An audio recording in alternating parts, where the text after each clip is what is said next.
Good afternoon again. I'm the old fogey in the room, as you'll see from this. I graduated here in Bristol an awful long time ago, so looking through the foggy rear view mirror, I can't see anything through it anymore, to be honest. So what I'm going to do today is, first of all, I'm going to do three things actually. First thing is to actually describe to you what museum work is like. I don't know if you're here interested in it, but most people just think of museums as boring, dusty places. I'm going to convince you, I hope, that they're not. I'm going to tell you a little bit about what it's like in Bristol museums, what we do, and then the last bit is my bit of therapy when I'm actually going to show you some pictures of when I did have hair and a life that seemed an awful long time ago. So that's the plan, and here we go. So museums and galleries, because I'm very conscious you're an art audience. My background is in science, but they both unite in museums and galleries. And you might be interested perhaps in working in an art gallery. Well, the Museums Association has this definition of what a museum is, and I hope if you can read it, you will note that it includes art galleries. But the really key thing about it is that museums, including those art galleries, have a permanent collection. And if they don't have a collection, then they're not, strictly speaking, museums. So Arnold Feeney, I'm sure you're all down there all the time, wonderful displays, but they don't actually have a collection behind the scenes. Technically, they're not really a museum. So what we do is we look after collections. That's the key part about working in the museum industry. It's not necessarily just about displays. The way I try and make sense of the museum profession in this country to people who come regularly and ask how they get into it is to say, well, I look at it in this way. I divide museums into sort of four categories. The national museums, the big ones in London, Wales, in Cardiff and in Edinburgh, they're funded by government and they're very different places to the rest of museums around the country. They have more money, they have expertise where they can just have people like curators who do nothing but research things. They actually look at things and study them all the time and don't get involved in the day-to-day messing about. So they're like working in a university academic department in some ways. The regional museums like Bristol has, they're funded in our case through a local authority, sometimes they're charitable trusts or private places, privately run, but they have a much broader remit and you often end up being a bit more specialist, not a specialist, sorry, in terms of what you are able to do. University museums, there are collections in Bristol University, like the theatre collection, and they, I'm afraid, are a bit of a Cinderella often in universities, not taken particularly seriously in my experience, but they have some lovely collections and they can be nice places to work because you can interact with the academic world as well. And then finally, there's the small town museums. So if you go to any sort of small town, there's often a museum. If you want to work there, you want to work there because you're going to do everything. You're going to talk to local councillors about fundraising. You're going to be perhaps cleaning the toilets occasionally, that sort of thing. It does happen, as well as actually working with the public directly, looking after collections, doing all those sorts of things. So the way I advise people is think about those sort of strands, and if you really want to work in a museum, think of which one you want to aim towards. It's really important. Within museums, everybody knows the word curator, but actually there's lots of different professions, in fact, within them. So all these sorts of titles are people who work in museums these days. Jobs have all been divvied up very often. So you have specialists in marketing and promotion. We have the team who patrol the galleries, of course. We have specialist exhibition officers, people, the registrar, who's actually looking after our loans and collections all around the world, making sure that they're cared for properly and go out with proper documentation. All sorts of different roles that you can specialise in. And here in Bristol, we're lucky to have 5 main museum sites, and we're the largest museum service in the southwest of England. We tell people we've got nearly 2 million artefacts in our collections. You can't see them on display. Only a tiny fraction are on display at any one time, but they're nevertheless really important to us. So we run as a local authority, as a council, these 5 main museums, different specialist collections in each of them. But in addition to that, we have the Bristol Archives and Modern Records down at the Create building, Rebond, in the Cumberland Basin. We have the remains of a Roman villa tucked away in King's Weston. So there's a variety of different places and things we're looking after. In that red brick building, we have about 11 miles of written archives relating to the history of Bristol itself. These days, the museum service, when I joined Bristol City Council an awful long time ago, we were a separate section. We're now part of the culture team.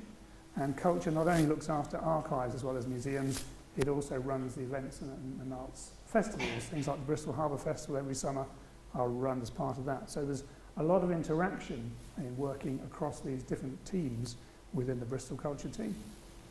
But I'm focusing on museums. And we have collections also spread around in different places. There's this amazing Hogarth triptych, which is tucked away, not on show to the general public, in St Nicholas Church on the edge of Broadmead, which we're trying to find a way to actually bring out into the public domain. And there are other wonderful artefacts which we would love to get more access to for visitors. And it's really odd, actually, in some ways, to be running something like an art gallery, but also to be responsible for a running steam railway.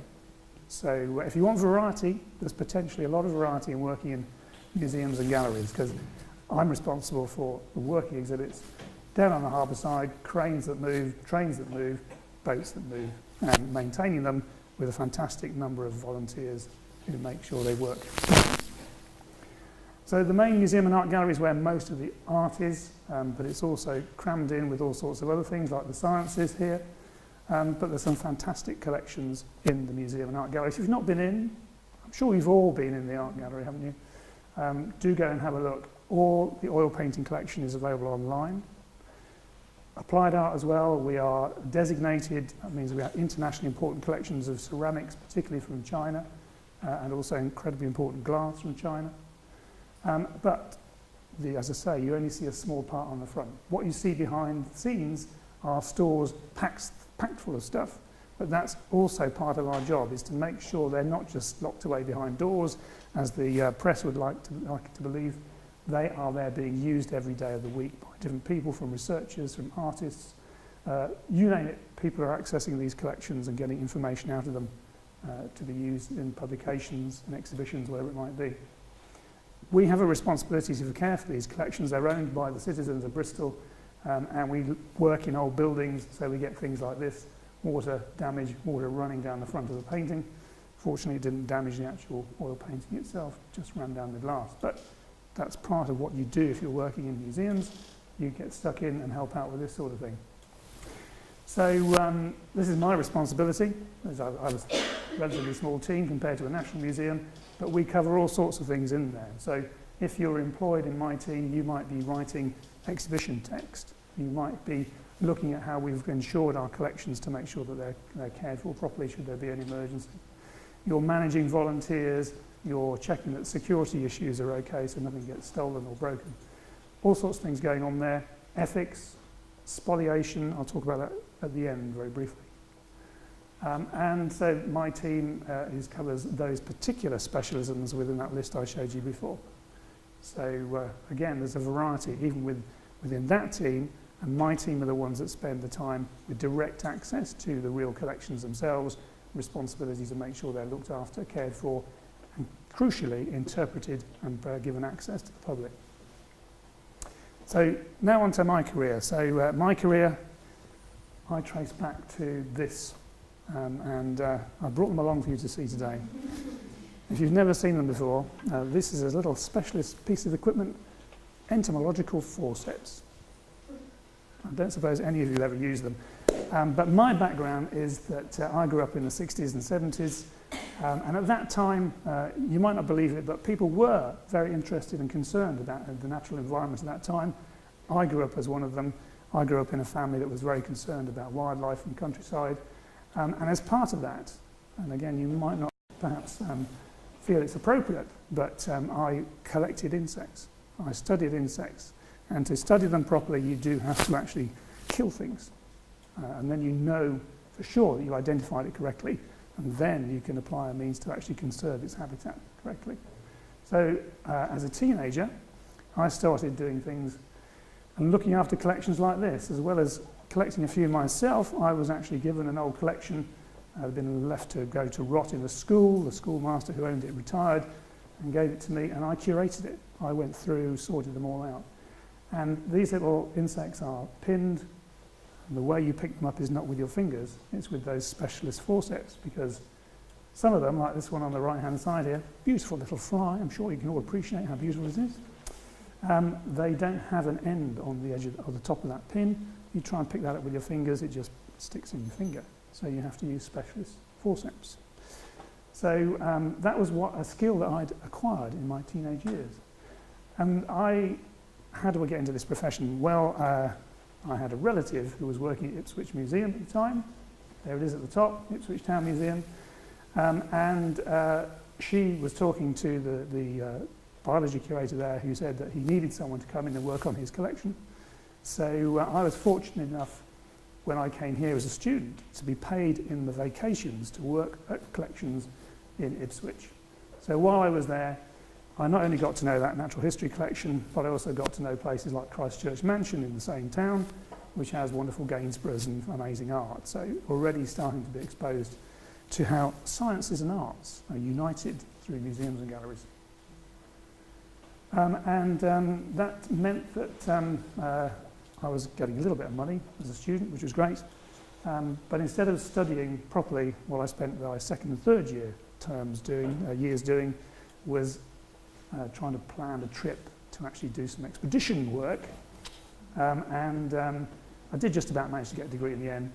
But what we did at the end of our 3 years was a group of us went out to East Africa and did a biological expedition. We went out. We chose the longest title we could possibly think of, the University of Bristol Botanical and Zoological Expedition to East Kenya, 1982. We got out there and did things like this. So this is actually, forget your lions, they're boring, they're always on telly. There are some amazing little things in these places out there. And this is a light trap at night, so you never know what strange things are going to fly in and land on you, which can be quite terrifying at times.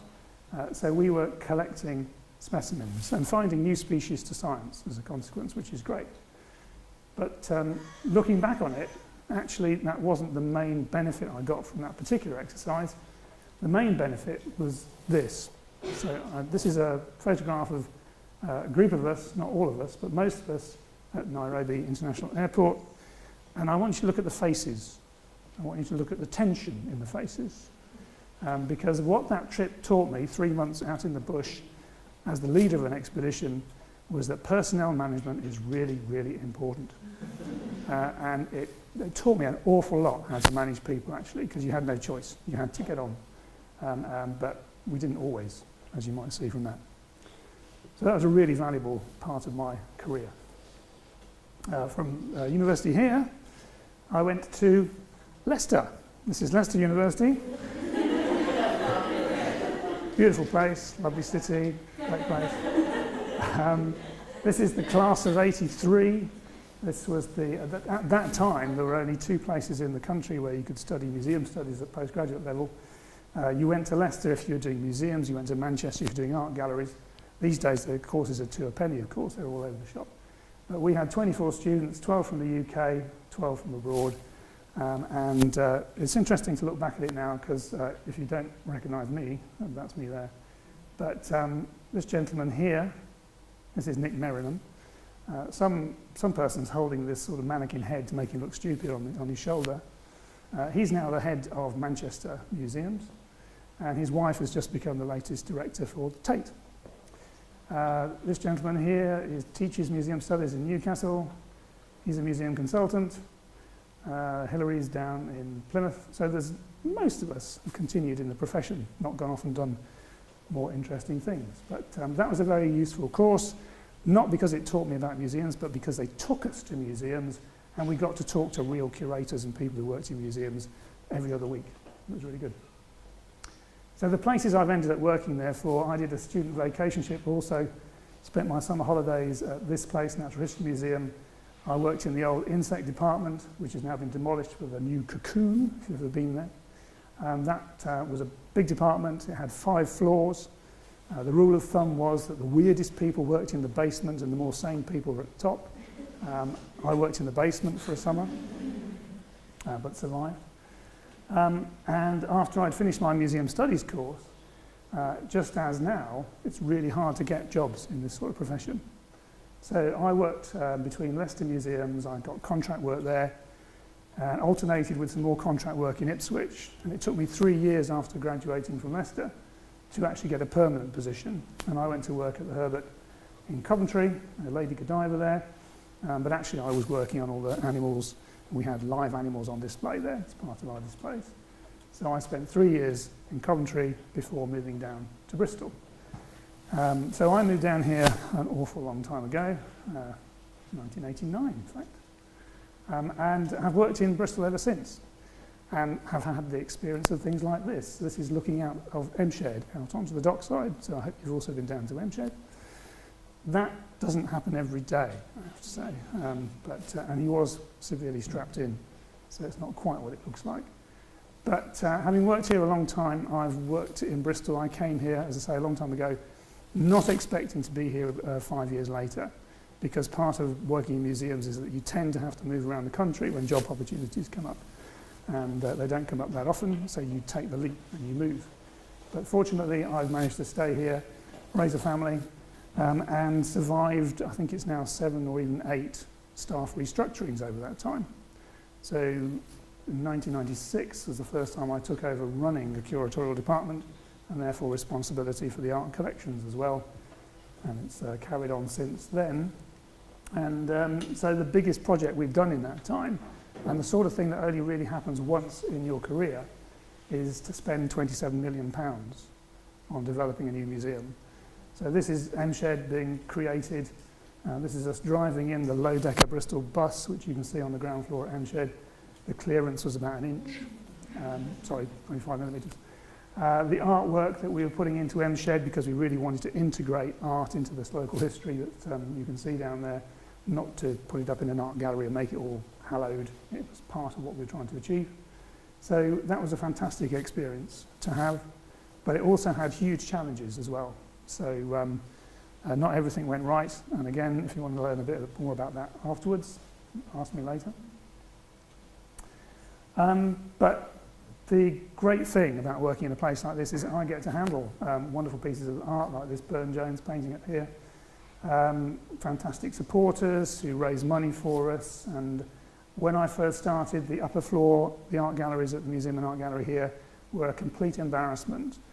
We had damask wallpaper in the Bristol School Gallery, which was hanging off the walls, and it took us years to get enough cash together to actually renovate the galleries. So things have changed hugely in that time, much, much to the better, and although things are very tight now, it's very difficult, they're still far better than they were 25 years ago, I have to say.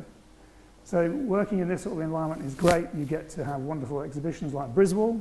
Everyone know Briswell? Bristol created in knitting. You must know Briswell. Fantastic exhibition. You get to meet people like the President of Singapore and his dear lady, show them around Emshed. You get Banksy's, of course, turning up every now and again, which you have to deal with. Ai Weiwei's ton of tea, which has been a horrendous problem for the last 12 months because we wanted to move it around the building.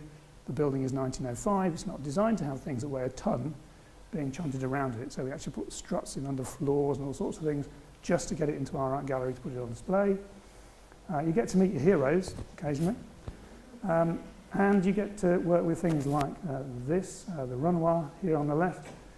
And I mentioned that word spoliation. If you're not familiar with spoliation, that refers to works of art that were taken from their rightful owners in Europe between 1933 and 1945. And this is one of the ethical dilemmas we have in museums, is that we actually had a claim against this painting, and that the claimant said that it was taken wrongly from their family in the 1930s under the Nazi regime, and therefore we should return it to them. And to cut a long story short, that goes to a national committee, and in the end it was decided there wasn't enough evidence to prove that it had been sold under duress, and consequently it remains with us. So there's a lot of complicated stories underneath the water here.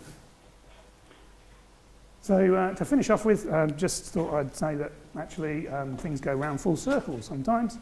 So although I spend most of my time managing budgets, which is deathly boring, managing people, which is much more exciting, and looking after what we do as much as possible, I still love the bits that I enjoy, such as getting out in the countryside, hoping to encourage a new generation of experts, talking to new media people, and that the career I've had has enabled me to stay in touch with my passion, which is looking at insects, studying them, working for nature conservation and conservation of invertebrates, and yet at the same time have this amazing experience of working with all these different collections and amazingly expert people who understand art where I completely fail to.